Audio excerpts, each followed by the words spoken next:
ఏ ఇంటిలో అయినా ఇల్లు పెద్దదా చిన్నదా ఏదైనా సరే ఏ మతం వాళ్ళైనా ప్రతి ఇంటికి ప్రతి మనిషికి కాస్త ప్రశాంతత కోసం పూజ గది కామన్.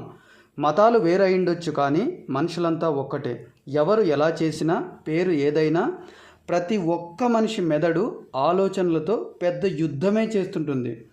పని చేసిన తర్వాత అలసిపోవడం, విశ్రాంతి కోసం ఖాళీగా ఉండడం మనిషి శరీరానికి అలవాటు. కానీ ఎవరు ఏ స్థితిలో ఉన్నా మెదడు ఆలోచించడం ఆపదు. మెదడు అలసిపోవడం అస్సలు జరగదు.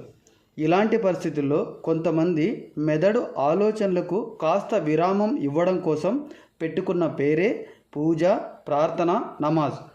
పూజరం కొలత ఏదైనా అయిండొచ్చు కానీ అందులో పెట్టే ఫోటోలకు ప్లాట్ఫామ్ మీరు కూర్చున్నా నిల్చున్నా అలా చెయ్యి ముందుకు చాచి అందేలా చేసుకోవడం.